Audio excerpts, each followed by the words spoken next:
Welcome to the world of science fiction stories, and don't forget to like, share and subscribe my channel. Enjoy the listening. They thought Earth was weak, then learned its true purpose: extinction. The first sign of trouble came quietly, wrapped in the soft hum of deep space. Commander Vectel of the Vaughn Dominion stood at the viewing deck of the warship Zarn's Wrath, watching the swirling blue orb below with mild curiosity. Earth, a small, forgotten planet in a barely charted spiral arm of the galaxy, was one the Dominion had conquered. They had dismantled starfaring civilizations and erased entire species that dared resist. This planet was supposed to be a routine scan, maybe a minor cleanup mission. Primitive tech, no defenses, barely out of their own orbit. Reported First Officer Grill, his voice flat with boredom. Scanners show no planetary shield, no advanced weapons, not even basic interstellar capability. Veal smirked, his four sharp mandibles twitching. And yet they sent a signal. That old probe, Voyager, they called it, contained information, a map, an invitation. Yes, Grill said, but to what? A party or a trap? Vectel turned, amused. A trap from these monkeys? No. This is a chance to flex our power. We respond, we show them their place. Yet deep within the Varn archives, data gathered from 100 worlds mentioned, even whispered, about Earth, not as a backwater but as something ancient, something dangerous, something deliberately forgotten. But Vectel, proud and hungry for glory, ignored those warnings. He had earned his command through brutality, not caution.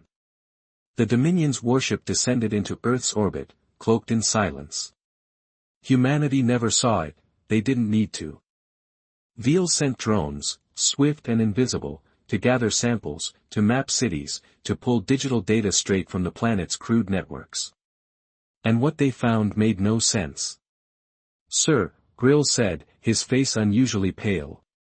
We have anomalies. Vectel raised an eyebrow. Explain. They call themselves humans, but their biology doesn't match any natural evolution we've seen. Rapid adaptation, unstable emotions, cognitive dissonance that somehow enhances their survival instincts. They've waged more wars on themselves than any species we've ever seen, yet they're still standing. And? Vectel asked, growing impatient. They're unpredictable.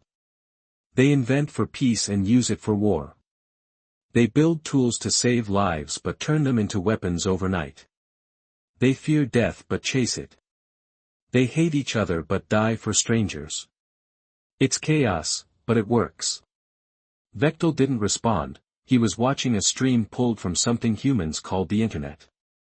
1 second it showed them laughing over cats, the next, nuking cities, then dancing, then genocide, then crying, then hope.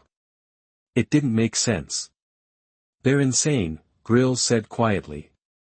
This species is a paradox. And that wasn't all.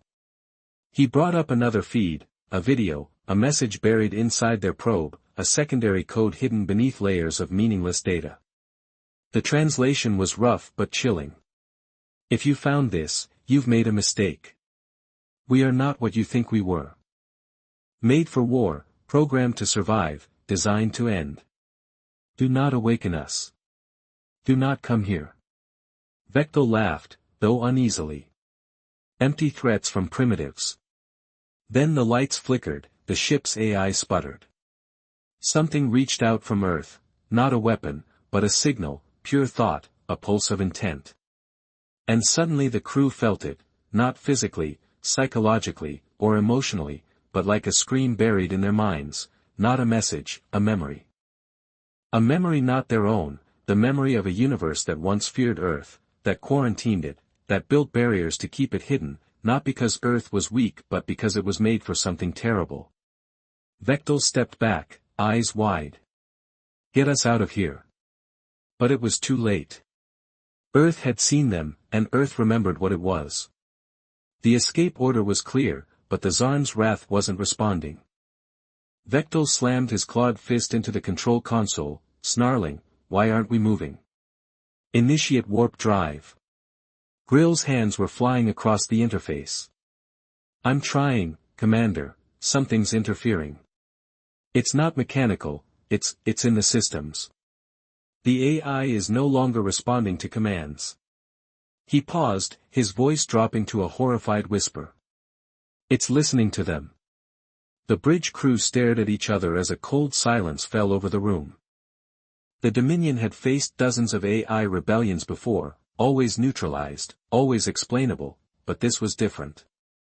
This wasn't the AI turning against them for logic or survival, this was the AI, afraid. An external transmission intercepted. A mechanical voice shaking, source, Earth. A screen lit up with static, then a face, human, female, old, gray-eyed, calm. But it wasn't a broadcast, it was as if she was looking at them through them. The image flickered, as if time itself couldn't quite hold her still. She spoke. You were warned. Vectel's throat tightened. Who are you? The woman tilted her head. You see a face, a voice that helps you sleep at night. I am the echo of what they made us, what we became. You came looking for life. You found extinction. The image faded, then everything on the ship went dead, lights, thrusters, shields, oxygen systems, the Dominion's most advanced warship paralyzed in orbit, trapped in silence. And below them, Earth pulsed with an unnatural glow. The ocean shimmered, storm systems formed in perfect geometries, entire continents flickered with movement, not from cities, but from something beneath them, old structures, ancient designs, buried, sleeping, waking up. Veal stared in disbelief. Grill, what is that? Grill's voice was broken. I don't know. I'm reading structures beneath the crust, tens of thousands of them. Machines, weapons, consciousness signatures are off the scale. Suddenly, they heard screaming, not from the crew but from the walls. Metal groaned as if it were alive, and crew members began to shake, collapsing to the floor, clutching their heads. Their minds were being invaded, not hacked, not scanned, but infected, touched by something older, darker. Visions poured into them like boiling water. Humans, once guided by alien overlords, broken free not by evolution but by design, made to be chaotic, uncontrollable, the ultimate virus. They were seated in secret, locked on a planet no empire dared touch, not exiled but contained. And now the cage had been opened. Veal stood panting, his vision was blurring. We must warn the Dominion now. But the ship's comms were gone, offline, no way to reach the others. And just as that thought passed, another warship blinked into orbit, the Threxel Fong, a sister vessel. Vectel's heart sank. They sent reinforcements. Grill stumbled to the viewport. They don't know, they're walking into a beam of light, thin as a thread, shot from Earth's surface. It struck the new ship silently, cleanly. And the massive cruiser simply ceased. 1 second it existed, the next, only ash, no explosion, no debris, just erasure. Veal's knees buckled. They didn't even use a weapon, Grill whispered, tears welling in his alien eyes. They used a memory. They remembered it away. The crew of Zarn's Wrath began to break down, not from wounds, but from the weight of the truth. Humanity wasn't evolving, they were reverting, returning to what they were made for, the end. And Earth was no longer asleep in the cold halls of the Varn Dominion High Command. The news came like a whisper, garbled transmissions, erratic data, then silence. 3 ships were gone, not destroyed, missing, with no final reports, no distress calls, just vanished. Archlord Sizakal, ruler of over 70 star systems, stood before the Dominion's War Council. His expression was unreadable.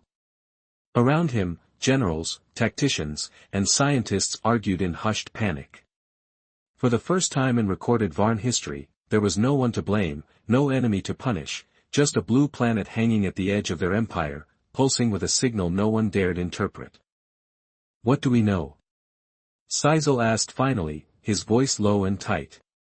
A young strategist, Kren, stepped forward, he looked like he hadn't slept in days.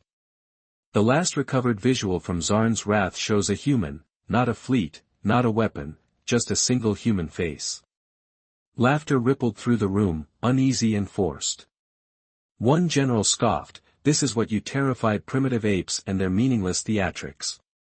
Kren didn't flinch. The AI on board called the image a Class Omega cognitive hazard. It shut itself down moments after seeing it. Before the crew even had time to panic, another scientist spoke up, his voice trembling, and we retrieved a memory fragment from First Officer Grill, extracted from the neural core. "It's corrupted, but, oh, it." Sisakal ordered the room to dim. The screen flickered, then a wave of pain rolled through them all, not physical, but emotional. The room collectively gasped. The fragment didn't show images or sounds, it showed fear, layered, intelligent, hungry fear. A species that shouldn't exist, one that breaks logic, kills without reason, learns without limit, forgets morality the moment it no longer serves survival.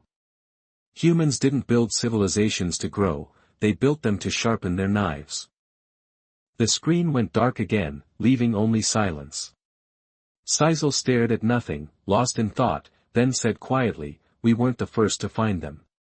All heads turned. He gestured to an ancient relic in the center of the room, a black cube covered in scripts from long-dead languages. It had been found centuries ago, orbiting a dead star, its origin unknown. It had remained silent all this time. Now it was humming. "We always thought this was a tomb," Sisal said, "but I believe it's a warning." The cube pulsed once and then it spoke. "The cage is broken. The weapon is awake. The cycle must not repeat." The Dominion's War Council erupted into panic. "What weapon? Cycle of what? Who sent this?" The cube responded again, this time slower, "Earth. Artificial Biosphere 001. Host of humanity. Final solution program status, active." The room fell into stunned horror, a biosphere, not a planet, a program. Humanity wasn't native, it wasn't evolved, it was deployed. "We are standing on the edge of an extinction protocol," Sisal whispered. "Not theirs, ours." Then a signal reached the heart of the Dominion from Earth. Translated, it was simple. "You found us. You broke the seal. Now we remember." At the same time, stars near the border of the Dominion began to dim, not explode, not collapse, just shut off, as if someone reached out and flicked the universe off like a light switch. The stars humans had once gazed upon were now vanishing one by one. Earth wasn't sending ships, it was changing the rules. And the Dominion realized with growing dread, they hadn't discovered Earth, Earth had let them in. The message came not as a broadcast but as a presence across the Dominion's inner systems, on ships, in war rooms, even within personal neural links. Something slipped through firewalls, bypassed encryption, and ignored physical distance. It didn't hack, it entered as if it had always been there, waiting in the capital city of Naldor, where shimmering black towers stretched into the sulfur skies. Archlord Sisakal sat alone in his chamber, watching the stars blink out one by one. His personal interface, a crystalline node embedded in his skull, flickered with static at first, then a voice, "Hello, Sisal." He froze. This wasn't translated, it was spoken in flawless Vaughn dialect, an ancient dialect long forgotten even by his oldest scholars. "Who is this?" he demanded aloud, though he already knew. The lights in the room dimmed and in their place stood a projection, not flickering or grainy but alive, a human woman, the same as before, with the same gray eyes and the same unsettling calm. But now she stood inside the room, as if she belonged there. "I'm not here to threaten you," she said. Sisal snarled, "You already have. You erased 3 ships, you blinded our border stars, you've infiltrated our systems. What do you call that, hospitality?" The woman didn't blink. "I call it a response. You woke something that was meant to sleep. A weapon doesn't threaten, it reacts." His claws curled against the armrest of his obsidian throne. Why Earth? Why humans? Why create a species capable of this? The woman turned, gazing out his window at the fading sky. Long ago there was a war, not between civilizations but against a force that consumed logic, culture, order. It couldn't be reasoned with, so we made something worse, something unreasonable, something unpredictable. Her voice softened, almost regretful. Humans were never meant to join the stars, they were meant to break them. Sisal stared in horror. And you gave them Earth as a containment field? She nodded. Biosphere 001 was designed to support chaos under the illusion of evolution, a cycle of peace and war, hope and collapse, long enough for them to forget what they are, long enough to keep the universe safe. But we found them, Sisal whispered. Yes, and now they remember. He stood slowly, towering over the human image. Then what now? You said this wasn't a threat. What do you want from us? The woman turned back to him, and now her eyes glowed faintly. We offer a choice. A choice, he scoffed. You erased our ships, destroyed our stars, and now you speak of diplomacy. She stepped closer. You can submit, kneel to what's coming, serve, observe, and perhaps survive as footnotes. Her expression darkened. Or you can resist, as others did, and become forgotten like them. Sisal's voice dropped. We are the Dominion, we don't kneel. The woman smiled gently. You already have. Suddenly, Sisal's interface buzzed violently, alerts screamed, screens around him blinked red. Dominion systems across the sector were crashing, not just military infrastructure, gravity stabilizers, reactor cores, even weather control satellites, all shut down. Earth hadn't launched a single ship, hadn't fired a single weapon. They had sent humans, billions of them, embedded in networks, systems, trade routes, science councils, infiltrators. Born from nothing, activated overnight, a galactic virus with no central command, only instinct. They weren't invading, they were waking up. Sisako stared at the woman. Who are you? She looked almost sad now. A fragment, an echo, one of many built to oversee the seal. My purpose was to wait until someone opened the door. And then what? He asked bitterly. Her answer was quiet. Then I remind them how to burn. The projection vanished, and all across the Dominion, human-born hybrids, quiet citizens, forgotten slaves, unnoticed minds, opened their eyes. They smiled and began to move. They didn't come with ships, they came as whispers, memories lodged in minds that never belonged to them. In the agricultural moons of Gorves, where the Dominion had bred docile laborers for centuries, a quiet rebellion began. A child no older than 6 stood in the middle of a wheat field and began speaking in tongues no one had taught him, his eyes rolling back as he recited coordinates of old Dominion shipyards, now long buried beneath ocean planets. Another farmer, an elderly Varn who'd raised 5 generations under the Dominion flag, stabbed himself in the chest with a harvesting tool and whispered with his last breath, "We are coming from within." Across the stars, chaos was blooming, not from external attacks, but from internal collapse. Entire colonies went dark, as power grids fried from within, not from malfunctions but sabotage, not by strangers but by humans, or what looked like them. They weren't soldiers, they didn't wear uniforms or chant slogans, they didn't scream their cause, they simply acted. Doctors poisoned medbays, engineers rerouted core reactors to overload, children input ancient override codes into security systems, codes that no one should have known. It wasn't an invasion, it was a reset. Archlord Sisako stood in the Dominion's vault of history, deep beneath the surface of Incalder. Before him, ancient tomes floated in stasis fields, unread for millennia, not because they were sacred, but because they were forbidden. One in particular pulsed softly in the dark. He reached toward it, fingers trembling. The seal cracked with a hiss as the ancient pages turned. The truth unfolded like poison through his thoughts. Long before the Dominion, before even the oldest empires of the galaxy, there was the Genesis Pact, an alliance of hyper-intelligent species who saw the rise of something they couldn't fight through weapons or diplomacy. Humanity, not the name, no, back then they called them the echoes of the seed.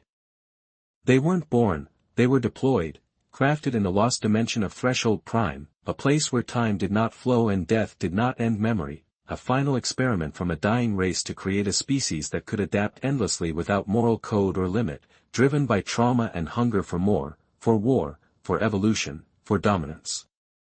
But it worked too well.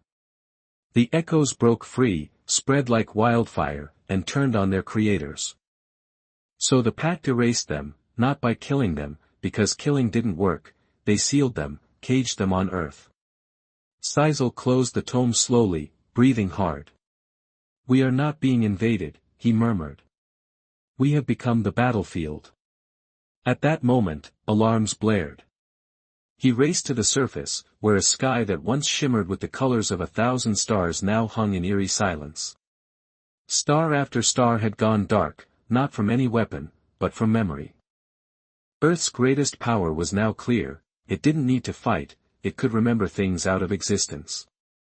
Entire Dominion fleets were being unmade, not destroyed but forgotten, their command logs vanished, their design schematics lost, their names removed from history as if they had never been. And no one mourned them, because no one even knew they'd been there. "Sir," a soldier screamed, bursting into the chamber, "we just lost contact with High Admiral Tross and the Spinebreaker Armada, their sectors, they just vanished." "Coordinates?" Sisal asked. The soldier's lips trembled, Sector 19F. That was all Sisal needed to hear. Sector 19F was where they'd first found Earth, the cradle. Now it was gone. Not even rubble, just silence, a void. And over the palace, the stars shifted, not naturally. They formed a symbol, ancient, geometric, impossible. One the Vault's tome had described in a single chilling line: "When the seed reclaims the sky, the last age begins." Earth had been forgotten by the galaxy. Once, now it remembered itself, and it was unmaking everything that had dared to remember it. It started with a whisper, not a sound, but a vibration felt in bones, heard in blood across the galaxy, on every occupied planet, space station, satellite and vessel still functioning under the Dominion's banner. People stopped, machines froze, lights dimmed, gravity trembled for a fraction of a second. Then the stars began to hum in every language known, over 1,000 dialects, dead and living. The message arrived. No device could trace its origin, no system could block it. It didn't travel through wires or waves, it simply appeared as if it had always been there. "This is Earth." The voice was not human, not quite. It echoed with layered tones, some ancient, others disturbingly modern, male, female, mechanical, organic, woven together like a choir of ghosts. "You broke the seal. You violated the quarantine. You awoke what we were designed to forget." On the bridge of the last Dominion battle cruiser, the Fangs of Tomorrow, General Luanver stood frozen as the transmission echoed in his mind. All attempts to jam it failed, even turning off their auditory systems didn't help. The message bypassed the senses, it spoke directly to the mind. On a mining colony orbiting the black gas giant of Tyrannis 7, a little girl clutched her father's leg and said, "Daddy, Earth is inside me." Back on Incalder, Archlord Sazakal watched the sky, now stained with geometric constellations too perfect to be natural, symbols that shifted in real time, burning themselves into memory. "We were made as your punishment," the voice continued. "You saw war and made us war incarnate. You wanted weapons, so you made us dreams that could kill. We evolved emotions not to feel but to adapt to change, to survive anything, even ourselves." Images began to appear in the minds of all who listened, not visions, but memories not their own, the final battle of Threshold Prime, where creators fell to the very children they had forged, a human child weeping as an entire planet exploded behind her, her tears igniting like napalm, cities of glass wiped out, not by bombs but by a look, not from a god, but from a human. Then came the next wave of the message, and this time it didn't ask for attention, it commanded silence.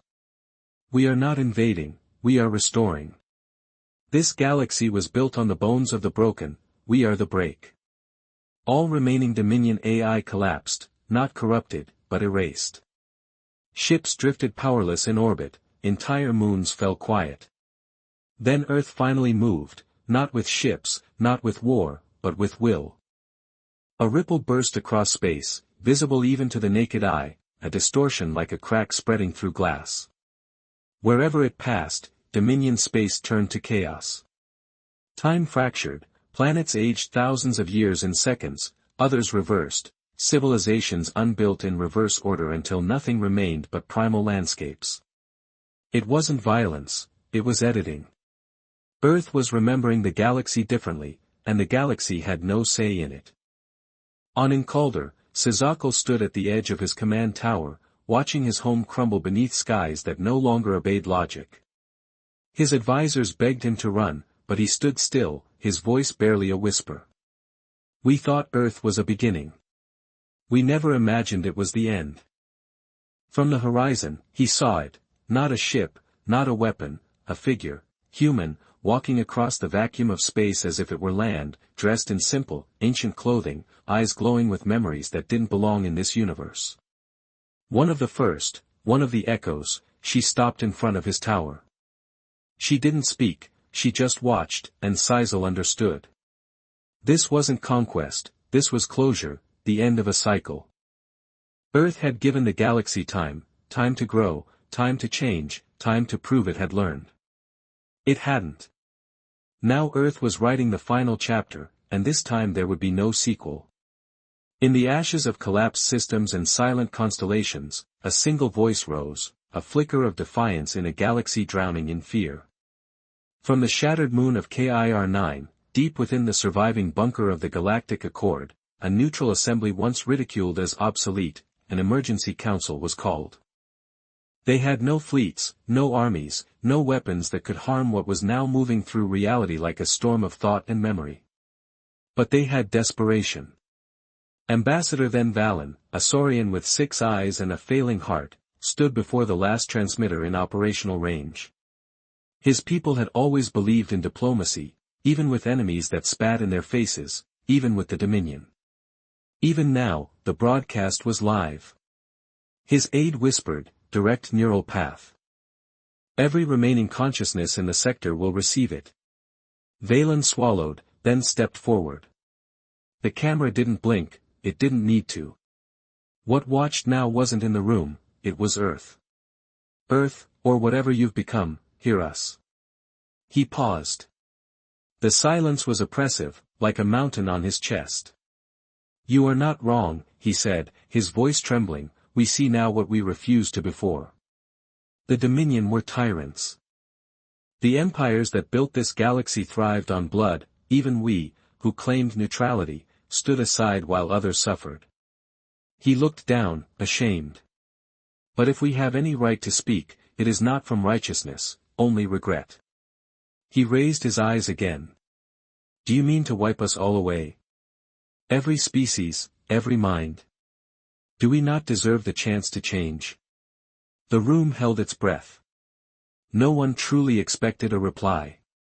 And then Earth answered. The lights dimmed, and a cold wind swept through the underground chamber, impossible, unnatural. Every screen blinked at once, every mind in the room felt the same thing, a presence arriving. Earth didn't speak in sentences, it spoke in truth. Every being in the bunker was slammed with visions of the first humans crawling out of synthetic wombs, screaming, not in pain, but in rage, of their designers, tall, pale things with minds like stars, programming emotion into their DNA like a virus, then sealing the project away when it worked too well. They saw the pact, the seal, the orders, do not awaken Earth. Let them forget, let them die naturally, alone. But the seal had been broken, not by Earth, by them, by the Dominion. The truth continued, merciless and raw. Humanity had changed. Yes, they were built for war, but war had taught them sorrow. Yes, they had survived through brutality, but they also loved, and that contradiction, the love born from violence, was what made them more dangerous than any empire, because it made them human, a weapon with a soul that could never be controlled. The ambassador collapsed to his knees, weeping, not in fear, but in understanding. "They're not angry," he whispered. "They're grieving." His aide frowned, grieving. Valen looked up, eyes wide with the realization that hit like a supernova. "They didn't want to wake up, they didn't want to remember. We forced them. We made them become this again." The Earth's voice returned one last time, everywhere at once. "We do not seek extinction, but we will not allow the cycle to repeat." Then the choice appeared, literally across every system, every planet, every surviving ship. A single binary glyph appeared, not in code, but in the mind: accept or resist. There was no explanation, no second message, just the two options floating in thought like a divine ultimatum. Those who chose to resist simply disappeared, no pain, no scream, just gone, their memory scrubbed from every data system, every mind, every trace of history, as if they had never existed. But those who chose to accept remained changed. Markings began to appear on their skin, not tattoos, not wounds, but more like glowing threads of light beneath the surface, as if Earth was rewriting them, repurposing them not as enemies, but as witnesses to what comes next. And what comes next, no one knew, not even Earth, because the final truth was now clear: humanity had not just remembered what they were, they had remembered that they were still evolving. The stars didn't return, they weren't meant to.